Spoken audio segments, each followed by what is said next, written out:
Nouvelles du continent, l'actu de France et d'ailleurs. On commence. Voici comment 10 sous-marins disparus, une poignée de mines et un seul détroit étroit peuvent transformer les marines les plus puissantes du monde en simples spectatrices, tandis que les coups retombent discrètement sur le carburant, la nourriture et l'avenir des gens ordinaires. Le 10 mai 2026, le commandant de la marine de l'armée iranienne, le contre-amiral Shahram Irani, est apparu devant une caméra et a livré un message beaucoup plus important qu'il n'en avait l'air au premier abord. Il a déclaré que les sous-marins légers construits localement par l'Iran opéraient dans les eaux du détroit d'Ormuz dans un état, je cite, prêt à déclencher le doigt sur la gâchette. Cette formule n'était pas anodine, elle était au cœur du message. Au premier regard, beaucoup de gens on peut être jeté cela comme une mise en scène iranienne, une manière de proférer des menaces, de bomber le torse et de jouer devant les caméras. Mais les caméras ont ensuite montré autre chose. Une formation de petits sous-marins noirs, fuselés et bas sur l'eau, faisant surface ensemble près du détroit. Les Iraniens les appelaient les dauphins du golfe Persique. Ils sont remontés, ont effectué quelques manœuvres, ont maintenu leur formation un moment, puis l'un après l'autre ont disparu sous la surface. Comme ça, ils n'étaient plus là. Cette petite démonstration, ces dauphins qui replongeaient, ce n'était pas un exercice militaire, c'était un message. Et ce message était simple. Il était envoyé directement à Washington, à Paris et à Londres. Le message était le suivant.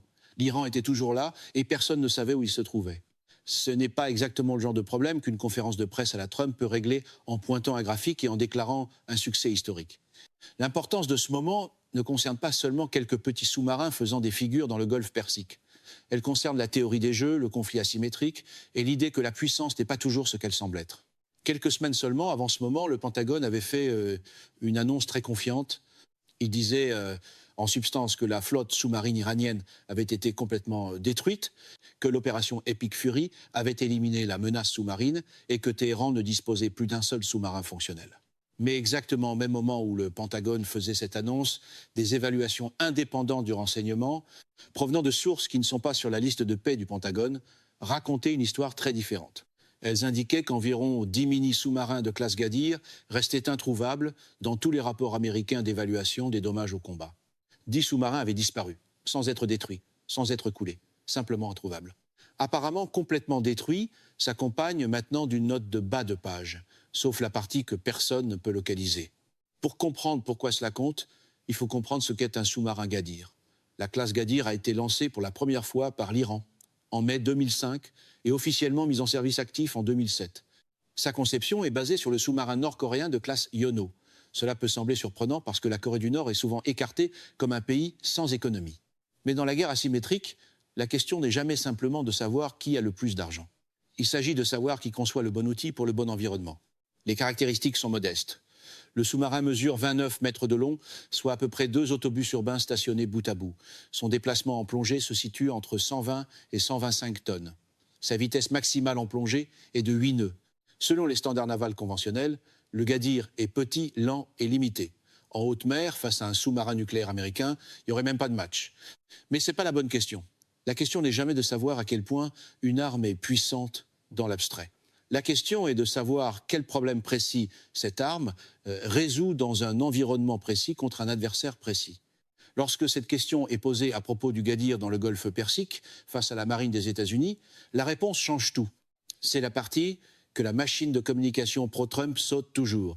La puissance n'est pas un slogan lorsque le champ de bataille refuse de coopérer. La géographie est un destin. Pour comprendre un conflit, le point de départ ne devrait pas être les armes. Ce devrait être la carte.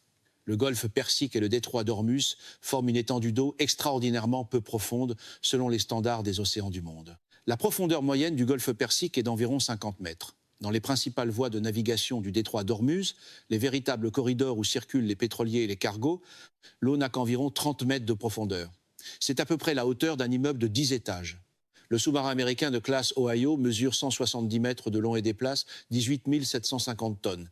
C'est l'une des armes les plus sophistiquées jamais construites par des êtres humains. Il est conçu pour opérer dans les eaux profondes et froides de l'Atlantique Nord et du Pacifique, des eaux qui atteignent des centaines, parfois des milliers de mètres de profondeur.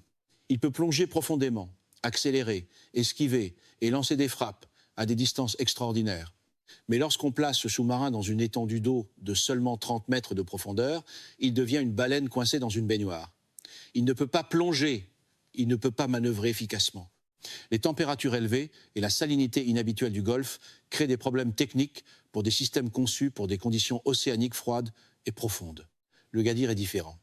Avec ses 29 mètres de long et ses 120 tonnes, il a été conçu précisément pour cet environnement.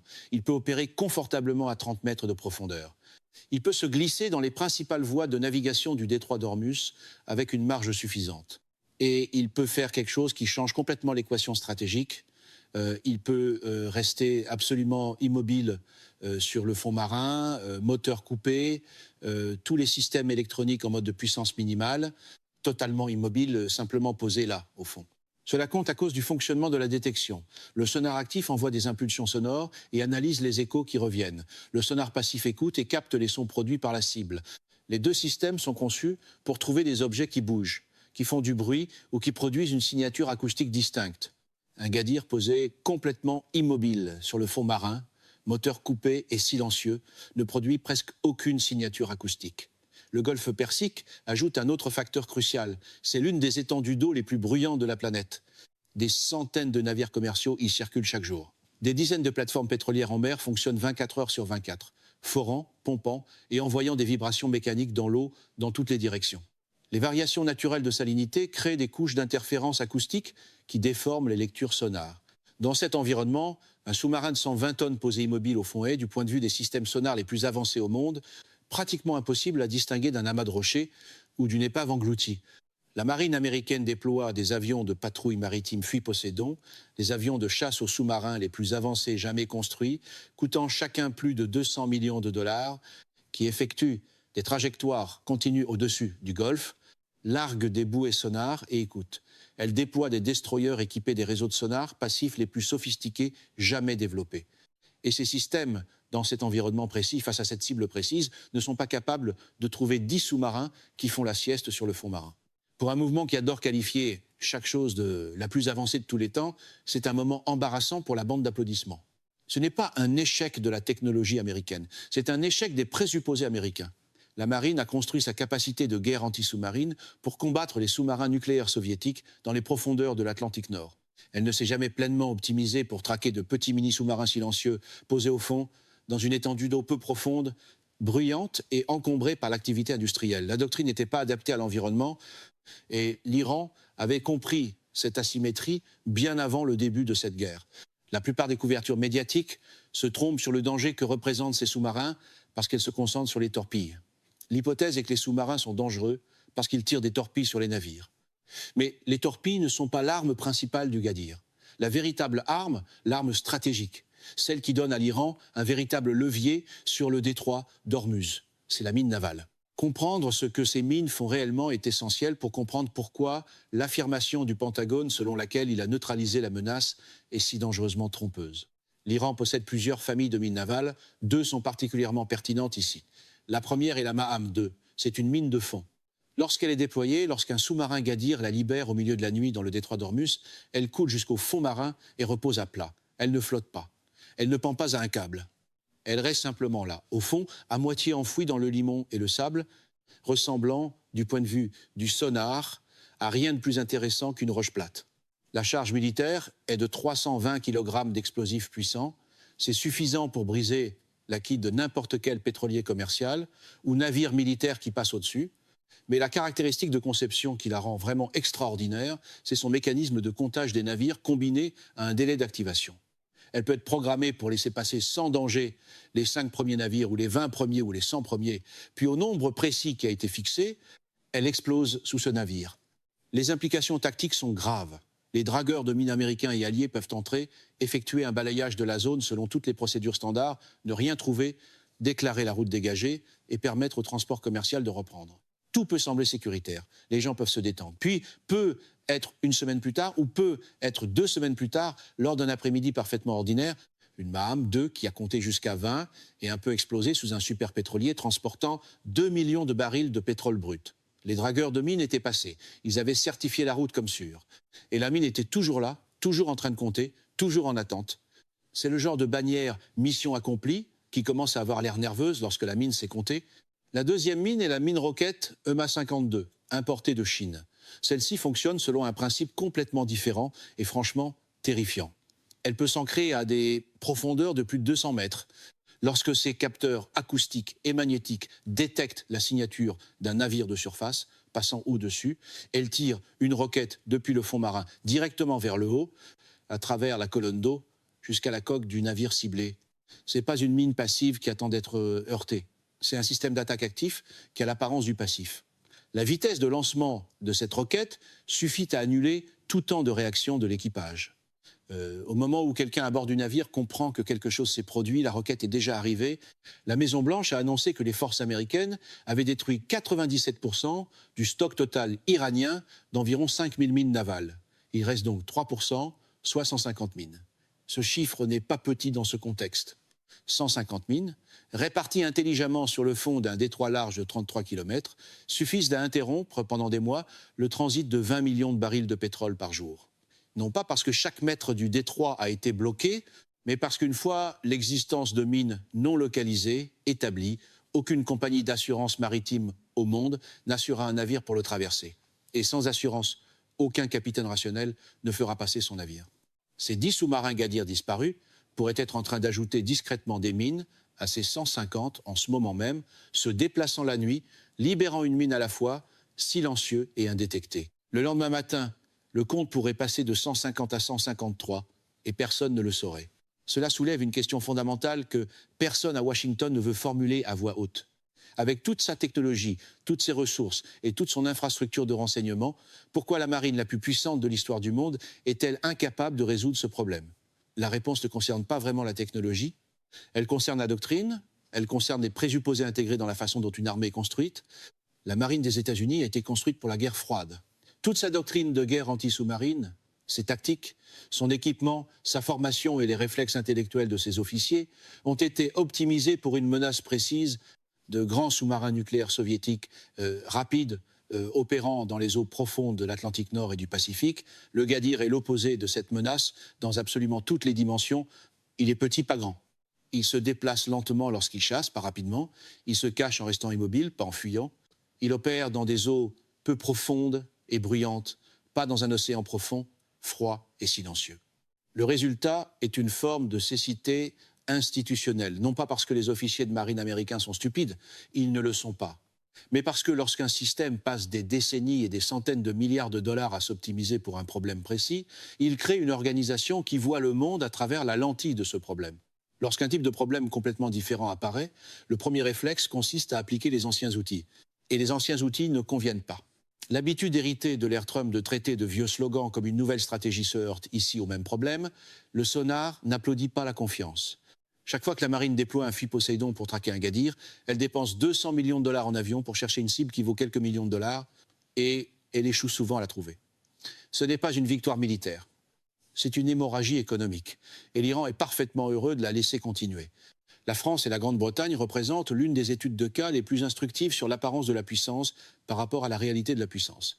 La France a déployé un groupe aéronaval centré sur le Charles de Gaulle, le seul porte-avions de la marine française, un navire à propulsion nucléaire qui est véritablement l'un des bâtiments de guerre les plus sophistiqués à flot. Symboliquement, c'est important.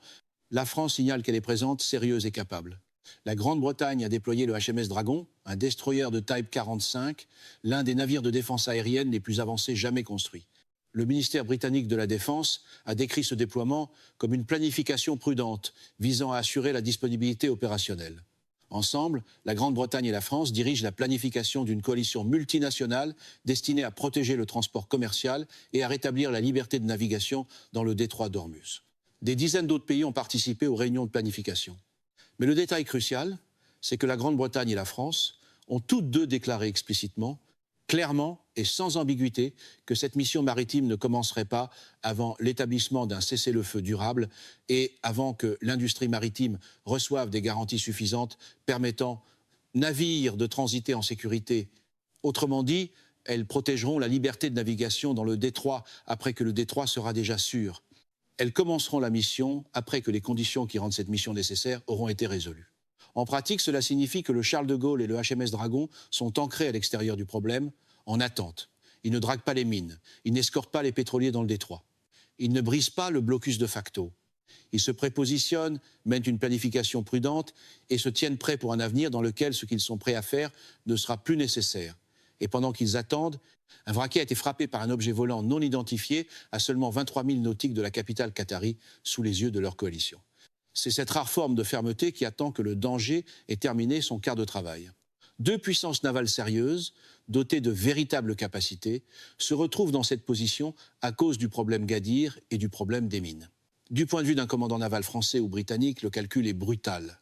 Entrer dans le détroit signifie envoyer des navires dans des eaux où les renseignements suggèrent qu'il pourrait y avoir jusqu'à 150 mines navales non localisées sur le fond marin, y compris des mines dotées de mécanismes de comptage des navires que les dragueurs de mines ne peuvent pas neutraliser de manière fiable en un seul passage, et où il pourrait y avoir 10 contacts sous-marins que le sonar ne peut pas localiser avec certitude.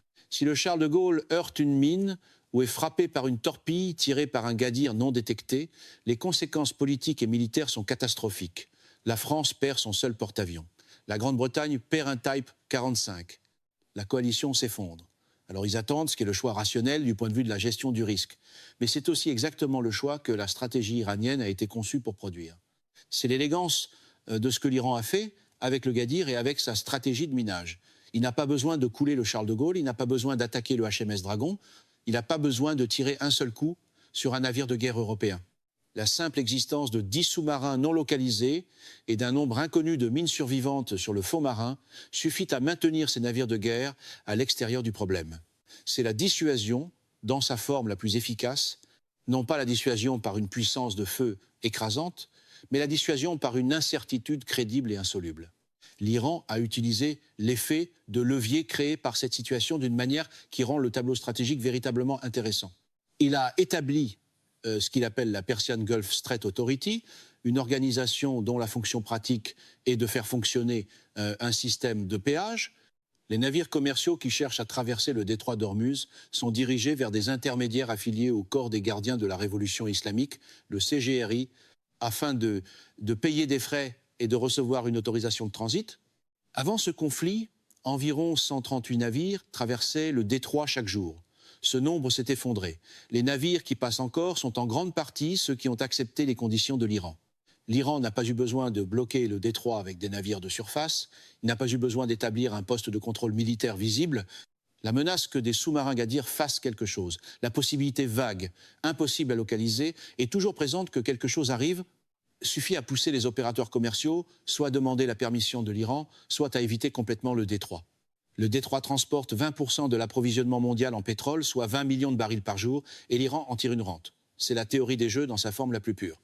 Il n'est pas nécessaire de jouer toutes les cartes que l'on a en main. Il suffit de faire croire à l'adversaire que ces cartes pourraient être jouées.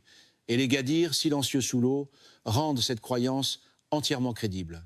Pendant ce temps, la version pro-Trump de la stratégie ressemble souvent à un argumentaire de casino. Dire « accord assez fort » et faire semblant que toute la table s'est déjà couchée. Ce n'est pas seulement une question stratégique abstraite, cela a des conséquences directes sur la vie quotidienne. Les prix de l'essence aux États-Unis ont augmenté de 50% depuis le début de ce conflit. Si une personne payait 3 $ le gallon auparavant, elle paie maintenant 4,50 $. Chaque fois que quelqu'un fait le plein d'une voiture, cette personne paie pour cet échec stratégique. Les taux hypothécaires ont atteint 7%, leur niveau le plus élevé en 7 mois. Pour toute personne qui envisage d'acheter une maison, ce changement de taux représente des milliers de dollars supplémentaires en paiement d'intérêts chaque année. Mais la conséquence qui n'est pas encore pleinement arrivée est encore plus importante. Le détroit d'Ormuz n'est pas seulement une route pétrolière, c'est une route des fertilisants. La région du Golfe est l'un des principaux fournisseurs mondiaux d'intrants pétrochimiques essentiels à la production d'engrais. Lorsque cette chaîne d'approvisionnement est perturbée, lorsque ces intrants cessent d'arriver aux fermes, les effets n'apparaissent pas immédiatement. Ils apparaissent 6 mois plus tard, lorsque les rendements agricoles diminuent et que les prix des aliments commencent à grimper d'une manière qui dépasse tout ce qui a été vu au cours des dernières décennies.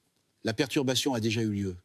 La chaîne d'approvisionnement a déjà été interrompue. Dans 6 mois, lorsque les factures d'épicerie auront augmenté de 30% ou 40%, l'explication remontera en partie à 10 sous-marins posés au fond du golfe Persique que personne n'a pu trouver.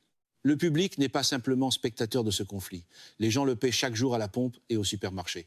Le Gadir n'est pas seulement un problème militaire moyen-oriental. C'est un problème de table de cuisine et Washington ne veut pas que ces points soient reliés. Pas étonnant que l'élément de langage préféré soit généralement la force. Cela sonne mieux que d'expliquer pourquoi le souper coûte plus cher, parce que les mines attendent toujours. Il existe un parallèle historique qui aide à comprendre comment la guerre sous-marine modifie l'environnement stratégique, non pas par des événements uniques et spectaculaires, mais par une menace ambiguë et durable. Le 7 mai 1915, le sous-marin allemand U vint à torpiller le RMS Lusitania au large des côtes de l'Irlande. Près de 1200 personnes sont mortes, dont 128 Américains. Le monde a été horrifié. Beaucoup de gens ont supposé que cela entraînerait immédiatement l'entrée des États-Unis dans la Première Guerre mondiale. Ce ne fut pas le cas. Mais la campagne soutenue de guerre sous-marine allemande, la menace continue et insoluble des U-boots opérant dans des eaux que les navires devaient traverser, a progressivement transformé tout le paysage stratégique du conflit. Non pas à cause d'une seule attaque spectaculaire, mais parce que l'incertitude est une forme de pouvoir en soi. Lorsqu'une étendue d'eau ne peut pas être utilisée en sécurité, lorsque chaque transit exige un calcul de risque qui n'existerait pas autrement, le poids économique et politique de cette incertitude s'accumule avec le temps. Les États-Unis ne sont pas entrés dans la Première Guerre mondiale à cause du Lusitania. Ils y sont entrés en 1917, 2 ans plus tard, lorsque le poids cumulatif de la guerre sous-marine allemande, sans restriction, avait rendu la neutralité continue stratégiquement intenable. Le détroit d'Ormuz montre aujourd'hui le même mécanisme. Il y a 10 sous-marins que personne ne peut trouver. Il y a un nombre inconnu de mines dotées de mécanismes de comptage qui peuvent attendre patiemment pendant des semaines ou des mois. Il y a un système de péage qui fonctionne au grand jour. Les puissances navales européennes sont ancrées à l'extérieur du problème, attendant des garanties de sécurité qui ne peuvent pas être données tant que le problème existe. Le mécanisme est identique, non pas un acte de destruction spectaculaire, mais une incertitude durable et insoluble qui accumule de la pression sur chaque acteur du système, sur les compagnies maritimes, sur les marchés de l'assurance, sur les importateurs d'énergie et sur les calculs diplomatiques de chaque gouvernement qui dépend de cette voie maritime. L'Iran n'a pas besoin que les Gadirs tirent une seule torpille, il a seulement besoin qu'ils restent cachés. Cela mène à la question plus vaste. Que révèle tout cela sur la nature de la puissance au XXe siècle? La marine américaine, la force maritime la plus puissante de l'histoire humaine, avec des groupes aéronavals, des sous-marins nucléaires, des avions fuis Poséidon et des destroyers équipés des sonars les plus avancés jamais construits, et contenus stratégiquement par une flotte de sous-marins, chacun de la taille de 2 autobus urbains, conçus par la Corée du Nord, construits en Iran et opérés par un pays soumis à des sanctions économiques depuis 45 ans. La France a son seul porte-avions dans la région. La Grande-Bretagne a un destroyer de défense aérienne de très haut niveau. Ces 2 navires attendent à l'extérieur du problème parce qu'ils ne peuvent pas résoudre l'incertitude créée par ces mêmes petits sous-marins et leurs mines. Le vice-président du Parlement iranien s'est levé la semaine dernière et a déclaré « L'Iran est officiellement devenu la 4e superpuissance mondiale et contrôle un détroit qui appartient en permanence à la nation iranienne ». De nombreux commentateurs occidentaux se sont moqués de cette déclaration. Mais lorsque la réalité sur l'eau est examinée, cette déclaration n'est pas si facile à écarter. Une formule bien polie et favorable à Trump peut rire de l'affirmation, mais les navires doivent quand même répondre à l'eau. L'Iran ne contrôle pas le détroit comme les États-Unis contrôlent la mer de Chine méridionale, avec des groupes aéronavals et une projection massive de puissance aérienne. L'Iran contrôle le détroit, comme un animal plus petit contrôle un col de montagne étroit, non pas en étant plus fort, mais en étant placé de telle manière qu'il devient impossible pour l'animal plus grand de passer sans accepter les conditions du plus petit. Le grand stratège chinois Sun Tzu a écrit, pour le paraphraser, que l'excellence suprême dans la guerre consiste à briser la résistance de l'ennemi sans combattre. Le Gadir n'est pas une arme de guerre au sens traditionnel, c'est une arme de paralysie stratégique. Son objectif n'est pas de détruire. Son objectif est de rendre la destruction suffisamment imaginable pour que l'adversaire change de comportement. Et cela fonctionne. Les empires ne sont pas seulement défaits par une force supérieure. Les empires commencent à échouer lorsque leur image, l'aura d'invincibilité, l'hallucination de puissance illimitée qui pousse les autres à obéir est percée. Ils commencent à échouer lorsque les gens regardent l'empire et voient clairement, pour la première fois, qu'il y a des limites, qu'il y a des choses qu'il ne peut pas faire. Les sous-marins Gadir ne vont pas vaincre militairement les États-Unis. Ce n'est pas leur rôle. Ce qu'ils font, et ce qu'ils ont déjà fait, c'est démontrer devant chaque gouvernement, chaque compagnie maritime, chaque commandant naval et chaque analyste stratégique du monde, que la marine la plus puissante jamais assemblée ne peut pas trouver et neutraliser 10 sous-marins de la taille de 2 autobus urbains dans une étendue d'eau plus petite que le lac Michigan. Cette démonstration compte non pas parce qu'elle change fondamentalement l'équilibre militaire des forces, mais parce qu'elle change la perception de ce qui est possible. Elle dit à chaque plus petite nation qui observe ce conflit qu'une capacité asymétrique, déployée intelligemment dans le bon environnement, peut créer un véritable levier contre la supériorité conventionnelle. Les dauphins du golfe Persique ont fait surface le 10 mai. Ils ont effectué leur manœuvre, puis ils sont retournés dans les eaux sombres, Quelque part, sous la surface du détroit d'Ormuz, 10 de leurs sœurs sont toujours là, en train d'attendre et de compter. Personne à Washington, Paris ou Londres ne sait exactement où elles se trouvent. Cette incertitude simple et irréductible, vaut plus pour l'Iran qu'une centaine de navires de surface. Comprendre cela, c'est le début de la compréhension de la façon dont ce conflit et les conflits semblables sont réellement gagnés. Et c'est la partie qu'aucun discours de victoire ne peut enterrer. Les sous-marins n'ont pas besoin d'un micro pour contrôler la pièce. L'analyse comporte de nombreux éléments en mouvement. Et la dimension de guerre économique demeure particulièrement importante, notamment ce que l'échec du blocus signifie pour le système du pétrodollar et le rôle que jouera la Chine lorsque Trump rencontrera Xi à Pékin la semaine prochaine. La question qui demeure est centrale pour tout le conflit. Si la mesure de la victoire n'est pas de savoir qui détruit le plus, mais qui modifie le plus efficacement le comportement de l'autre camp, alors qui en ce moment est en train de gagner? Merci de nous avoir suivis. Pour ne rien manquer de l'actualité, abonnez-vous aux Nouvelles du Continent et activez la cloche. À très vite pour un prochain décryptage